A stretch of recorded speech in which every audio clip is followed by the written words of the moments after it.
Hello and welcome back to the State of Politics. I am flying solo today and I am joined with Ian Dunn. Ian, how are you doing? Great, Declan. Great to be with you. It's great to have you on. You and I were put in touch with each other through a mutual friend of ours and been chatting on the phone and stuff. And it's really good to have you on because um, I read in my parish bulletin that the Scottish Catholic, which is a brand new uh, magazine or newspaper, what would you describe it as? Magazine, Magazine. magazine for It's, Catholics in Scotland. it's being launched. So to basically just start from there, what was the idea behind this? Why did you think it was important to bring back a Catholic magazine? Because the Observer is no more. I understand. Is that correct? That is right. So, yeah, this is it. I'm going to be the editor and one of the founders of The Scottish Catholic, which is a new magazine coming October 17th into parishes and particularly good retailers near you. And what are the roots of it? Well, so I was involved with the Catholic Observer, which was a very venerable newspaper in Scotland. Really, it was 135 years old when it died at the start of the pandemic. And it served Scotland's Catholic community for all that time. Very well. And it had been. The paper record for Catholics in Scotland. The archives are a great resource for historians, to go back and see what was happening all through the past, century and a half nearly, and what Catholics cared about at various points. And so I had worked there for 8-9 years started off as a junior reporter, became deputy editor, and then managing editor. And so I had a huge amount of affection for it, and it was really valuable. Unfortunately, it wasn't in the best repair. I think it's fair to say. In the last few years, it hadn't been a lot of investment. And the market is tough. Market's tough for newspapers. Catholicism is not as maybe not the getting the numbers it once did. So it was a financially challenging market. It had been starved of investment. And when the pandemic went, most of the copies were sold in the parishes, and the parishes were shut, so you had no revenue. And the owners wound up. Was there ever a point then that you maybe thought, could we maybe do this online? Or was it just a straight kind of, churches are they're closed. A lot of probably, I would assume, the people that read the Observer at the time are probably older people that just didn't have that access online. So was it just a case of? There's a few points. So I think so. One is that everybody, even the oldies, are online now. Post-pandemic, some of the numbers even now that the churches get for streaming services are remarkable. Like 4, 5, 6,000. Much more than ever in the parish itself. So, but anyway, so with the Observer, what happened was like the staff who knew were there had been put on furlough and then later on made redundant and stuff like that. So it was a long drawn out process. And didn't do it. And while the Observer was existing, even there's a chance it might come back, out of respect to the staff that were there and the history, we didn't see any point in doing anything. It was only after it was wound up and there was a gap, that we thought, well, what is the right thing? What is the right thing for this space? Because we felt.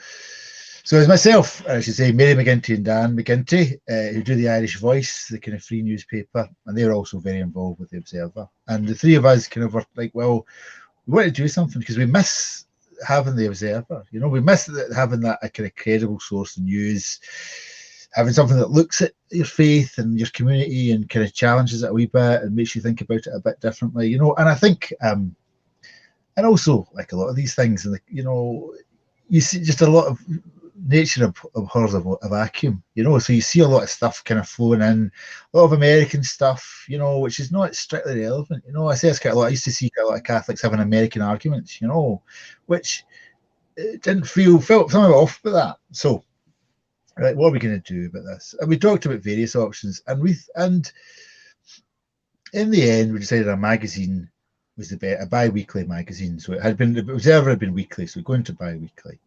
And we talked about online, and we'll have a strong online presence and a digital version and all that. But it was important to us that there was something physical there. you know, because especially after the events of the last year, I think there is still a hunger for that. Now, I'm as bad as anyone for picking up my phone and we're on my phone all the time and stuff like that. But it's a different experience if you pick something up, like a magazine or a book, and you read it. Like, it is a different experience. It feels a bit deeper, you know.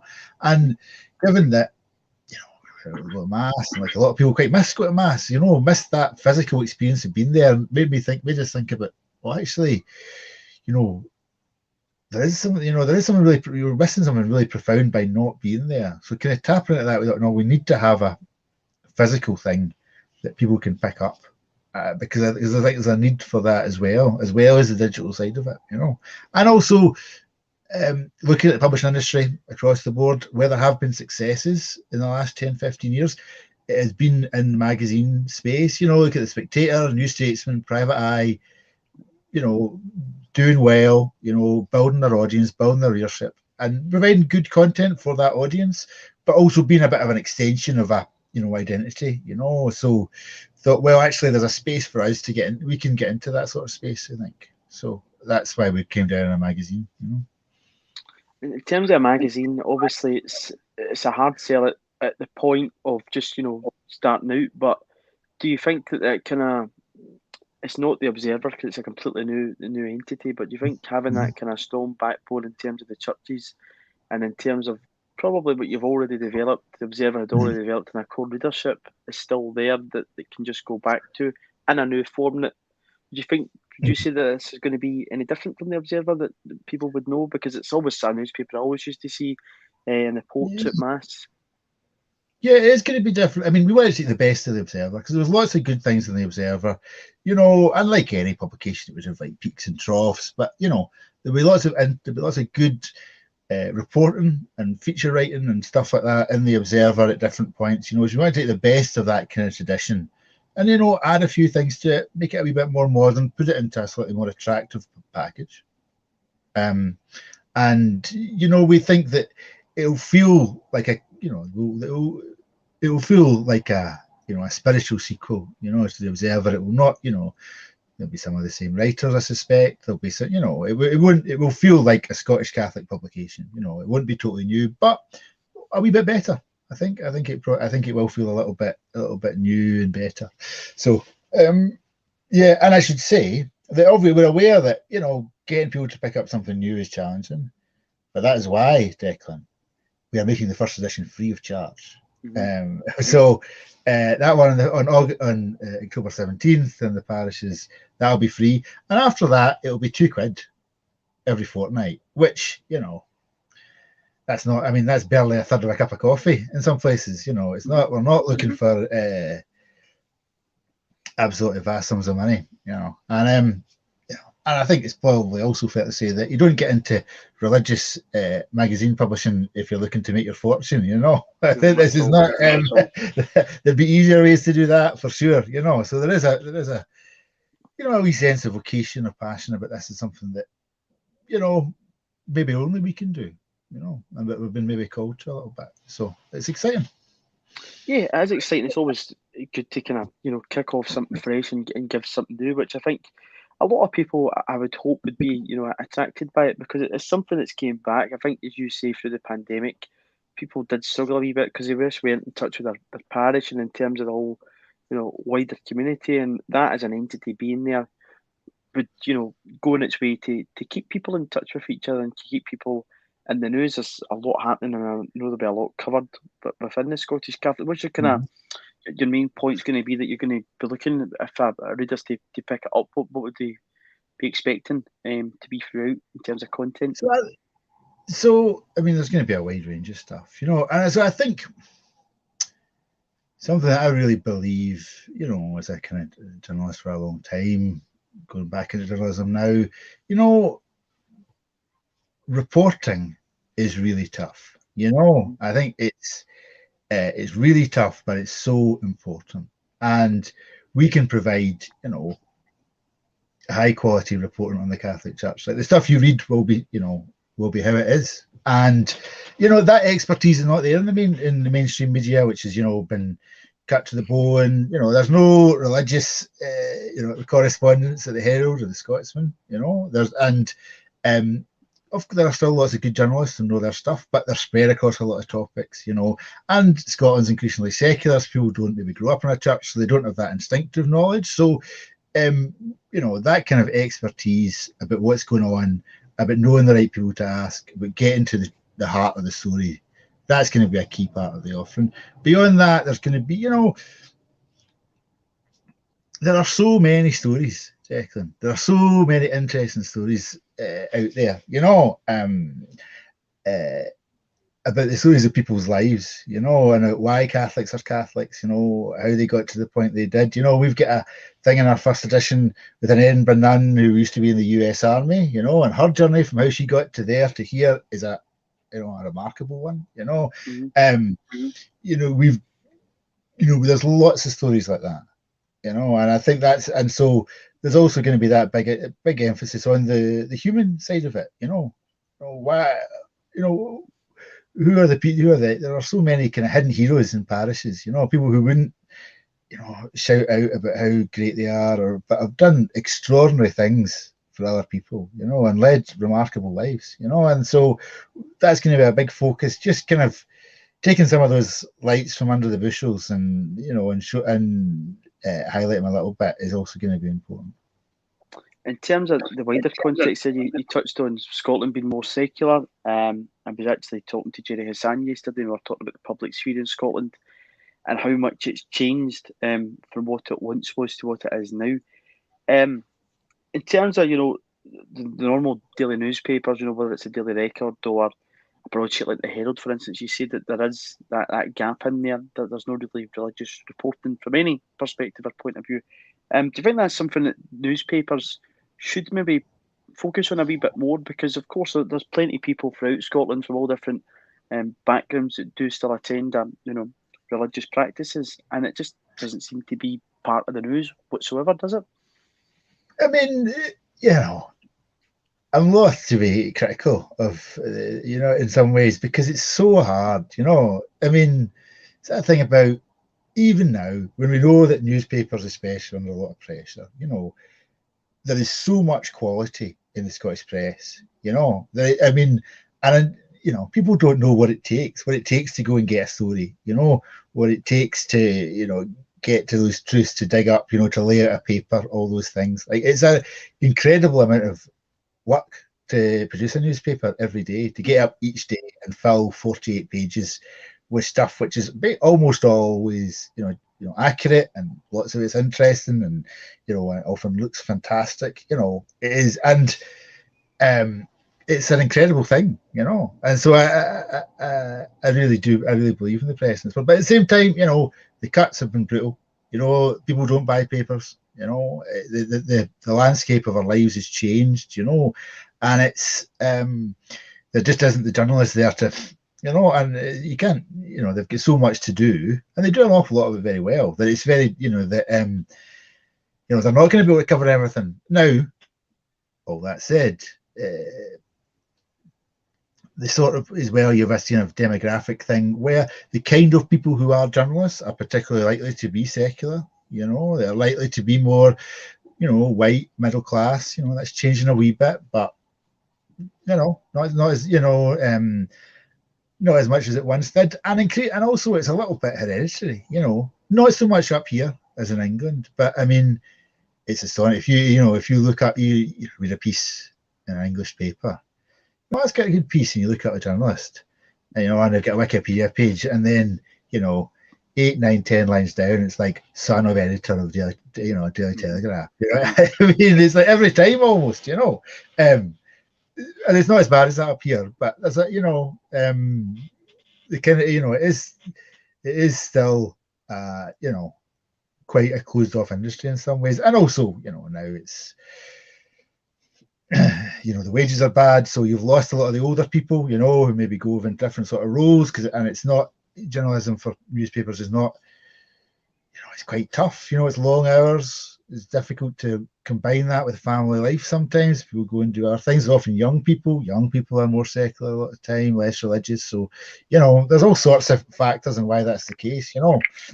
But that said, they could, you know, people, they could do better, you know, they could do, you know, there's always room for improvement, for sure. you said in terms of mainstream press at the moment, you know, that a lot of the writers are most likely most secular, and something that I've noticed a lot on Twitter that gets a lot of debate around is when a journalist comes out, and in terms of, we'll get onto this later on, but in terms of Scotland's problem with, you know, sectarianism and other things, they tend to go for Catholic schooling. That is a great frustration for me. I'm sure you probably find it yourself, because there doesn't just seem to be that balance in mainstream press, that one opinion will come out and then you just don't get the other side of it. You know, what's it? Of course, opinion pieces are all about debate and discussion, but if there's no defence of it, it's. I mean, there's been a few pieces like that in the last few months, and to be honest, I mean, the thing that struck me about them was how weak they were. You know, they weren't particularly strong. It was one of the times that, you know, they weren't even the best possible argument against Catholic schools. You know, they were quite a kind of like, you know, almost like they didn't even know why they didn't like them themselves. You know, and I think, you know, I mean, yeah, it would be good to have some. I think you always want a greater variety of voices, you know, in the press, and you want your opinion sections to reflect that. And, you know, I think it's very easy for, you know, if most of your journalists are kind of, you know, middle class, you know, secular of a certain stripe, then that's very naturally going to be a lot of the opinion stuff you get, you know, and you want to go beyond that, I think. On that point of Catholic schools, it's something that has great debate in Scotland, obviously, for Catholic schools. What's your perspective on it? Because I'm sure, as you say, that Times piece was very badly written, in my opinion. I've seen other ones of journalists go out and talk about it. What's your position on it in terms of Catholic schools? I mean, you'll not be surprised to learn that I'm in favour of Catholic schools, Declan. You know, went to one, sent my kids to, you know, sent my oldest child off to primary one just a few months ago. It was a fantastic school. No, I think they're really good. You know, I think they, well, I mean, the schools themselves, you know, obviously, there's, you know, different schools, different places, but I mean, I hesitate the word, people always use the word ethos, but, you know, which is almost like kind of nothing word a little bit. But there is something about Catholic schools, I feel. You go in and they do have that sense of community, which is really powerful. And you know, the Catholic Church has been in the education game for a long time, you know, and it's endured there because there is, I think that Catholic perspective does offer some things into an educational perspective, which is really valuable and really helps that process. And I think that's why so many non-Catholics send their kids to Catholic schools in Scotland, you know, because they do recognise there's something there, which even if they're not Catholic, has a kind of profound value and gives their kids a way of seeing the world, which really helps them as adults for the rest of their life. Yeah, I think they do have an integral part to play. And, you know, in terms of, if you look at a lot of Catholic schools and how they do even academically, and probably in terms of positive destinations, they are good for the curriculum. And if you just take it apart just based on, you know, results, Catholic schools do well. And you know, I think they're an important part. And some of the arguments that I've seen are just, they just don't weigh up, and that there's no real consideration of the positive side of Catholic schools that they really can. I would push on that. I mean, yes, you know, you can slice the results and stuff like that various ways, and they do well. But I mean, but I think there's also a sense, and sometimes maybe this gets lost, is that, you know, results are not the be all and end all of being at school. You know, the learning is not the most important. Learning you do at school is not how to sit a, you know, standard grade or, you know, whatever the exams is they set now, which has changed a lot since my day. But, you know, it's not how to write an essay or do a bunch of maths equations. The learning you do in school is about the person that you'll become as an adult. You know, it's a crucial part of how you fit into your community and your society and people, and learn to relate to the people around you. You know, that kind of, you know, the way you're formed as an adult. You know, and that almost is as important as anything, right? That's more important. I mean, of course, you want kids to go on and do well and have great careers and all that sort of stuff. But, you know, when I think about being at a Catholic school, like the things, you know, the positive things in my head, I mean, they're not sitting exams, you know, they're not even getting moderately good to bad exam results. You know, they're more about, you know, the teacher is showing me that bit of encouragement or kindness. The more about being together as a school occasionally and feeling connected to other people, and making friends that I'm still friends with now, and having and being bound together by something greater than ourselves. That's what I think about, and that's, I think, something really important. Yeah, a sense of community, which possibly starts in the parish and then goes into the schools, and it brings people together. And it's underpinned by something, it's underpinned by that faith and that Catholic faith. And, and there are loads of, kids at school, maybe are not practicing Catholic and stuff like that, but they're still, you still have access to that. It still informs the thinking behind how the school is run and the way the teachers behave and the way the pupils behave, and all that stuff adds up, and that's all that culture is really important for any for any institution, right? Culture, and you see it all the time. It happens in schools, happens in companies. You get a few bad managers and stuff like that in place. People start to get unhappy. The culture goes south. Suddenly, you get a big bitching culture. You've got everything's a fight. Everyone's work is hard. People leave. So having a culture underneath underpinned, by values that are really strong, really helps with that. Really helps with that culture. Yeah. Lastly, on Catholic schools, I think something that I think goes amiss whenever they're talked about in the press is the actual context of why Catholic schools do exist in Scotland. And I think the whole history behind Catholic schools and the whole history behind, Catholics in Scotland, particularly 19th century Scotland till today, needs to be properly understood and, spoken about. Tom Devine speaks about equal parity not coming into play in Scotland until 2002, I think, is the right year, and that was 20 odd, 30 odd years behind every modern country in Europe. Mm-hmm. So, to me, I think it's important to understand history of why Catholic schools are there and the good job that they do in making people's lives better. Sure. And I mean, I think there's a few. I think Catholic schools played a key role in, obtaining that educational parity. I mean, they were a route into the middle class for a lot of Catholics in the west of Scotland into the 60s and stuff like that. They definitely were. I mean, the history of, I'm not a historian, I think the history of Catholic schools, Catholic schools and Catholics in Scotland is always a wee bit more complicated than just, they wouldn't, the one that, the Protestants wouldn't let the Catholics in at schools, so that they had to form their own. And that is part of the story, there are, but I mean, I think there's a school in one of the first Catholic schools in Paisley, like the Protestants helped pay for, the local Protestant church helped pay for. There is, there is a bit of complexity there. So it was a wee bit more grey in there than you think. And I think, but they do undoubtedly have been played a big part in that history. And they've been, there's something as a community, as the Catholics in Scotland, to be really proud of. Like, they're great Catholic schools. They're really good. They do a lot of really, really good things. And that comes out of that community. It comes out of that religious tradition. It comes out of those values we're talking about. So yeah, I think there should be a source of pride.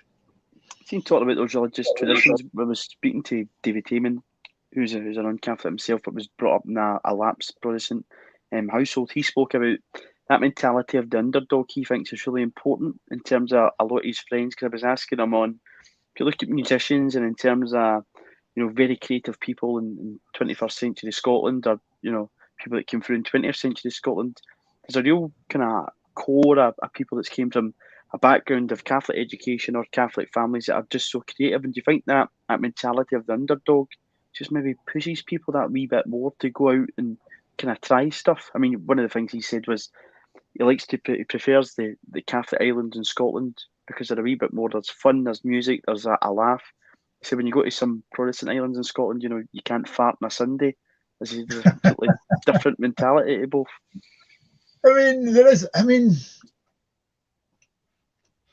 Maybe, aye. There's a lot going on there. I think, yeah, you do. So there is. So we've got a situation where, particularly kind of Catholics of Irish background, and I think it's worth saying that the story of Catholics in Scotland is bigger and broader than just the the Irish migration that came in the 1850s. There was Catholics in the islands and up in Aberdeen who stayed Catholic all the way through the Reformation. You've got waves of immigration from Italy. But the big chunk of the population, of Catholic population, was Irish, and they were pretty badly treated a lot of the time. And that does give you a different kind of mindset. And I can see. I'm sure for some people, it definitely, it does spur them on to do things. But at the same time, how many people who would have done things didn't get the chance? That's also, and it's always interesting to treat these different paths, because I think, if you look at, say, Catholics in the north of Ireland, I'm not an expert, but you talk to people, you go, they're different from ones in the south. History obviously diverged, but their culture is quite different. Quite often from the folk from the Republic, find Catholics from the north, quite hard work. As a broad generalisation, but they've had a harder road to hoe, and I think in recent years, and I think in those Irish that came over even earlier, the ways in which that culture has kind of shifted and become more Scottish in lots of ways, and become obviously Scottish, but the way that strand is kind of, given a different flavour of, that Celticness is quite interesting.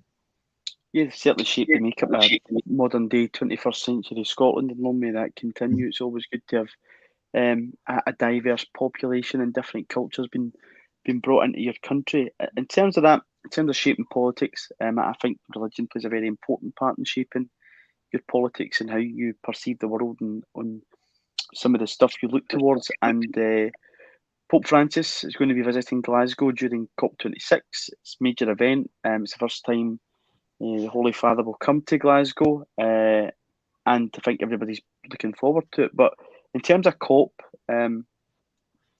what are your hopes to come out of this? Because I think the church has been very clear in its position in climate change, and that the world needs to, people need to look after the world more than anything else. It was something that at the very start of the pandemic, I remember, I think it was actually the first Friday when we'd just been in lockdown, and the Pope did that very memorable mass in St Peter's Square, and he spoke about being in a boat and a lifeboat, and we're all in different waters, and in terms of how we perceive our world, and as we slowly come out of this pandemic, Ian, in terms of climate change as one particular topic, what is your hopes to come out of this? Because I think there's a lot of criticism already been thrown at it that why could it not be done virtually online? We've did that for such a long time. What is going to come out of it from world leaders? But what is your hopes for COP to achieve? Yeah, no, I'm just thinking about that. The Pope Francis in the rain, with the holding up the goat, and the you get sirens in the distance. That was something else, wasn't it? Remarkable. It was very powerful. Yeah. Very powerful. Yeah. So, it's a huge thing. I've been quite fortunate to have travelled a wee bit, I don't know if that's him watching a show. Possibly. I don't know. I've been quite, travelled a wee bit in Africa, and go over there, and you go to places that are quite, far off the beaten track. But folk there are not, they know what climate change is. They're like, used to be, sunny in the summer, a bit of rain in the winter, we plan around that. Now it's all over the place, and we're getting floods every year. We're getting droughts, so we can't grow crops, because a lot of them are farmers, so they've got that kind of closeness to the land and the environment that maybe we don't have. But and they're no doubt what's happening. You can see it, how harder their lives are getting. And but even here, I think I say quite a lot is, I think it was, it's getting a wee bit old now, but March 1st, 2018, Beast from the East. Yeah, I remember that. Yeah, terrible snowstorm. One of the worst snowstorms in like 25 years, although we've had a worse one since this year. But March 1st, 2019, there was wildfires on Arthur's Seat. Now, don't have to be Judith Ralston to know that is not, something is out there. Something has gone off. And I think we, you know, and you, and you know, every night when you turn on the news, almost every week, there's another terrible flood. You know, the ones in, well, I've got a pal lives in Belgium, like his house got ruined this summer. You know, got all the hurricanes, all the wildfires. You know, in Australia, all the place. I mean, now again, this is. Like, come on, I mean, we just know, you know, we know that something's going on here, you know, I mean, we can, you know, and it's you know, and because it's happened slowly over time, you know, I mean, it's hard, but I mean, there's no question, and I feel like people who doubt climate change, I mean, you think, well, again, it just feels like it's pretty self-evident all the time, like, you know, if you get a car, drive it into a garage and just let the engine run, that is not going to do good things for the, you know, the exhaust are not going to do good things for you in that garage, you know. And I mean, we're doing that on a mass scale, so of course they're not doing good things for the environment, you know. And it's easy to be cynical, you know. I mean, all the politicians coming, the Pope coming, Joe Biden, Boris Johnson giving it the big I am, you know. But I mean, doing nothing is not a good idea. You know, it really isn't, because we can tell what's happening and it's getting worse. So I think the Pope is coming to, you know, try and knock a few heads together and say, right. And I think, you know, change is hard, and changing a lot of these things about how we live and stuff like that is very difficult. But as a lot of people have said, last 18 months of the pandemic, you know, no one, I mean, have just been, you know, I think we're often a more flexible species than we think, you know, and especially here in the West, where a lot of good lives, you know, where, you know, we've got a level of wealth which, you know, we feel obviously we don't want to risk that. So people are maybe more averse to change, but we can change and things can get better, you know. So if all the evidence says, you know, if we can try to stop pumping gas and, you know, carbon gas into the atmosphere, that'll maybe you know, let's try it. It doesn't have to be the end of the world, you know.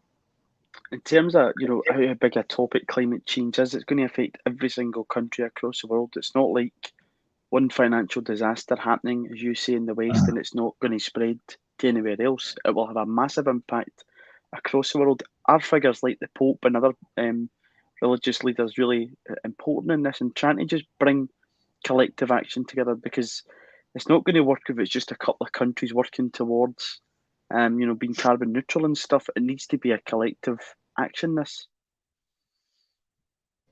The challenge is like the folk who are going to be most affected by it are the people in the countries that have done the least to cause it. You know, I mean, they've got the, you know, you always see the Dutch, which is always a rich country over in the Netherlands, like building higher and higher dams. You know, Bangladesh, they can't do that. You know, they can't. You know, even though they've probably, even a lot more people cause less emissions than Holland, they can't build these huge dams to protect them. So they're going to get much worse affected by rising sea level than Holland. So I think there's a duty on the richer countries to do more. You know, and I think, and I'm sure the Pope will say that, and he should. You know, and say this is something on all of us. You know, and as difficult as it is, the consequences of not doing anything are much worse, you know, of just, or by the time you're an old man, Declan, because I may not make it that long, you know, I mean, you don't want to If the world lasts that long, Ian, because it doesn't look like it will. I mean,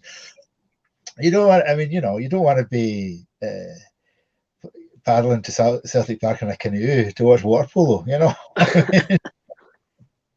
It's a possibility. We never know. That could be a possibility to come. I mean, they can't do very better off in water polo, to be honest with you. Yeah, I know. Yeah. In terms of, it's a question I don't really ever get to ask in the podcast, but it's one I'd like to ask you. Pope Francis has been, you know, in the role for a relatively long time now. We've saw him guide Catholics throughout the world through a pandemic and whatever else. What do you think has been his real achievement so far in his premiership as Pope? Because it was always going to be very difficult coming in after, you know, the person that was Pope John Paul's successor and Pope Benedict XVI, and then Pope Francis came in. So, and of course, a situation none of us had ever seen. You know, one Pope still alive and actually departing the role, and then Pope Francis coming in. So, what do you think has been his biggest achievement so far, because I think personally that Pope Francis has been a force for good for the church. Oh yeah, I think so. And I mean, listen, it's a tough job being Pope, and I think, and you're dealing with stuff that at a certain point, because you're transversing the real world and the spiritual world and all that, and it's quite hard to say exactly. I mean, who are we to judge? I mean, it gets very hard to to rate the popes. But I think some things he's done that are good. I think the focus on the environment is good. And Laudato Si is a very powerful document that really is quite readable. I mean, what's one of the open lines of that is the earth, our common home, is becoming more and more like an immense pile of filth, which doesn't pull its punches. I think, and I think try to move the focus on the church on going out to the margins, helping those, who are suffering, being that field hospital for people to, to receive help, to receive aid. I think that's good. And I think it'd also be a pope with big gestures, and I think there are moments that are, rattle around the world and become more powerful than we can really comprehend. Like, we're talking about the mass in the St. Peter's Square in the rain at the start of the pandemic was an extraordinary moment and a lot of people took huge comfort for in a moment of real darkness, because the news of Italy was so bad. We didn't know what was going to happen next, and it was been bad enough, but the fear at that moment was, so that being a past. Another moment I think about quite a lot was early on in his period, and there was a man, there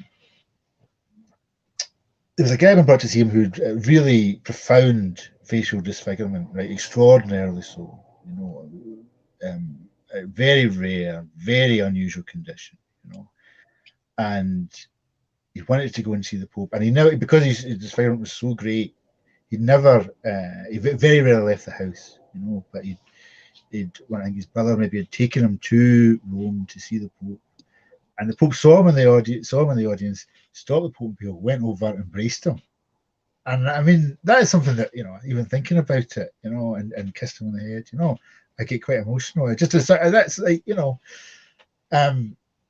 that's something I think about. Is and if you're the Pope, people think the Pope is all powerful, but there's lots of constraints on the Pope, but stuff like that has a influence on the world that is very hard to measure, but by God, it's there and it matters.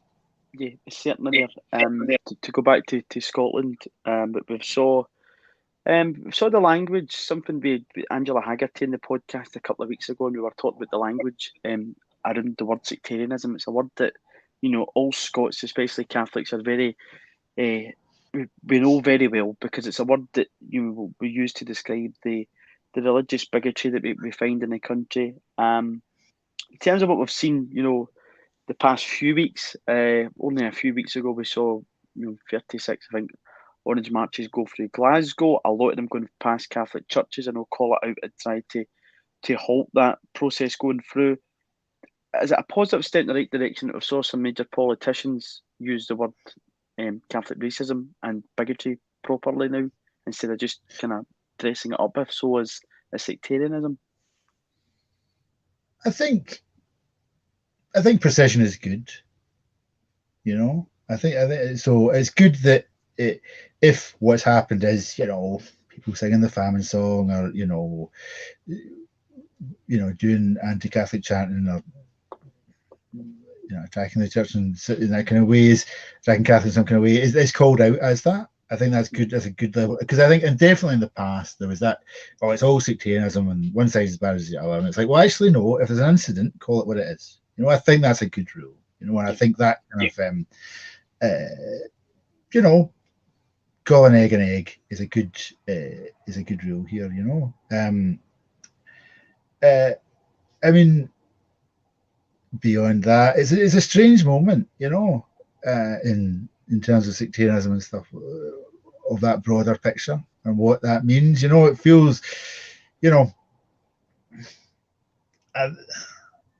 it feels Scotland's in a strange place where you know, because even when I was a young guy, you know, it wasn't really talked about, you know, and then it was, you know, it wouldn't even, you know, in terms of how the language has changed, you know, it was like, you know, it was just accepted, a lot of that stuff, you know, for a long, long time. It wasn't even just a nothing, it was just the way things were, you know, and then it goes, and then it's sectarianism, and then it's, you know, something else. And I think there's been a lot of changes in Scottish society, and I almost like that the way we think about it feels like we're still, you know, we're still trapped in a lot of these mindsets of the past, you know, a lot of us. It's very hard to get beyond that. I mean, one of the things I mean, you know, talked about Tom Devine earlier, and, you know, him and others have done, you know, research about showing, well, you know, there is parity in the job market. There's not sectarianism as a force of, like, you know, people are not getting discriminated against because they're Catholics in the housing market or the job market,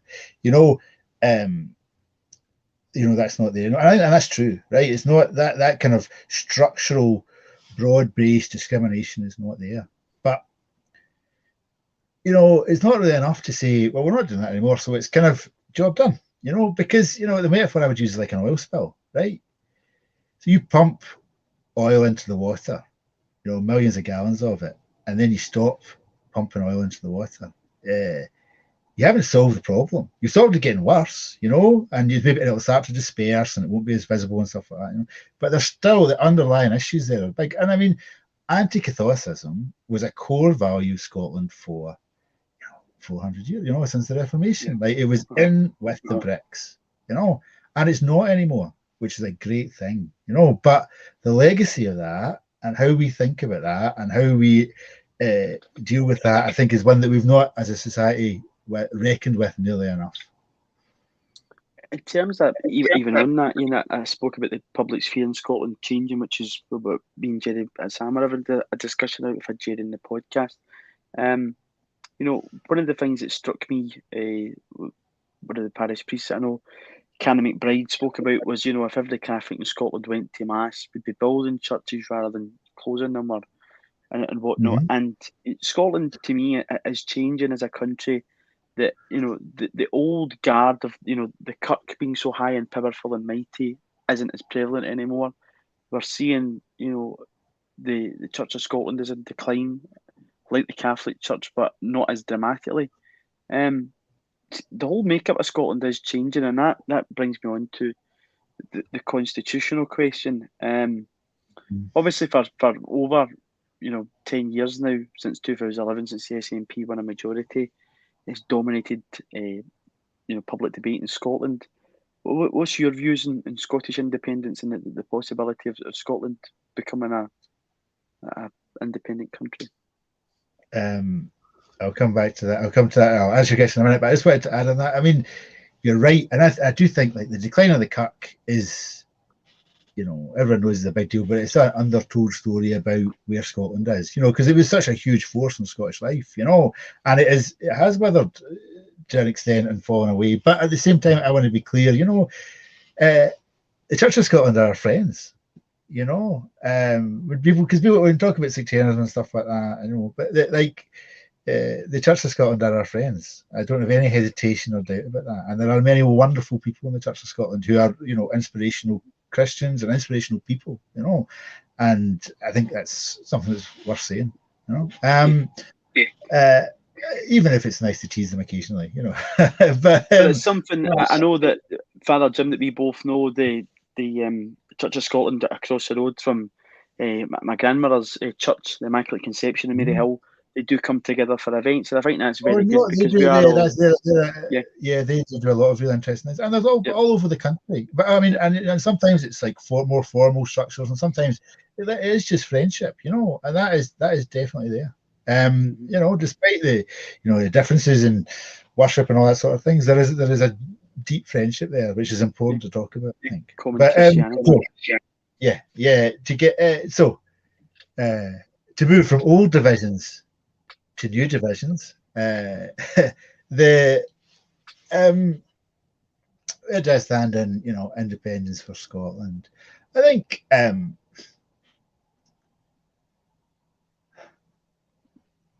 2014 seems like a very long time ago. like a very long. I mean, how old were you in 2014? You just 14, I wasn't allowed to vote. Yeah, 14. Allowed to vote. Yeah.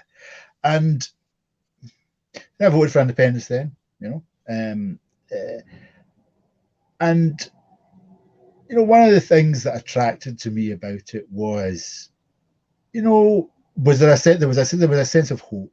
And maybe I think that was a particularly Glasgow thing, but there was, well, actually, this might be difficult, it's probably in the short term it might be hard, but there's a chance to build a better, fairer, more equitable country where, a bit more freer, more happier. And, maybe you're kidding yourself on, but it felt like that was the chance. That was an offer, And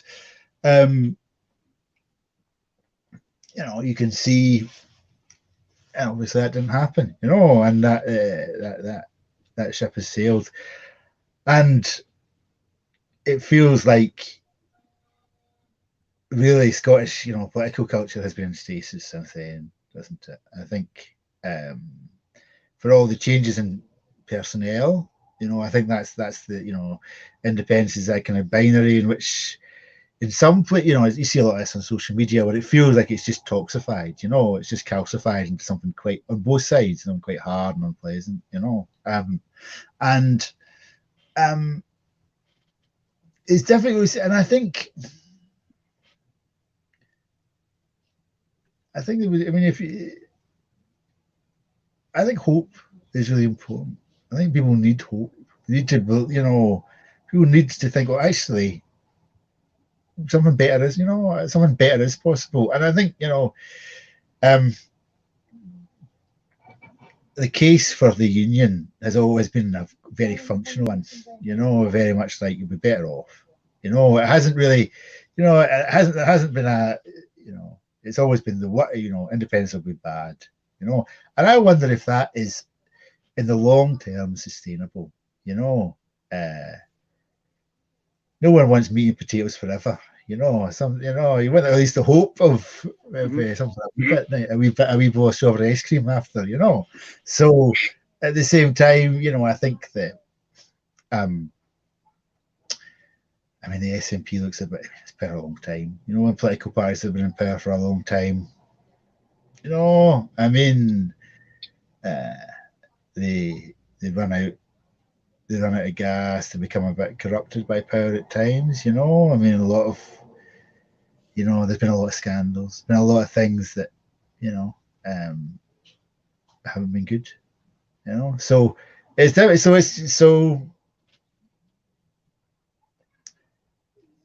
think it's tough to, it's tough to know what will happen in the future. It feels like almost like things cannot change, but also they're quite unsustainable, Yeah. I think especially, coming out of this pandemic, there's a lot of things that people are looking at, especially just now, just on universal credit, the £20 cut, and people looking at it in terms of, how big a difference does that make to people's lives? And they realise it makes a lot of difference to people's lives. But in terms of the makeup of the UK, last night I was watching a really interesting programme about Gordon Brown and Tony Blair. In terms of, the UK post 1997, very good. Check it out if you're not. It's a 5-parter, the BBC Two. That's a long it's a long one, but I think you need a long one to cover those charts.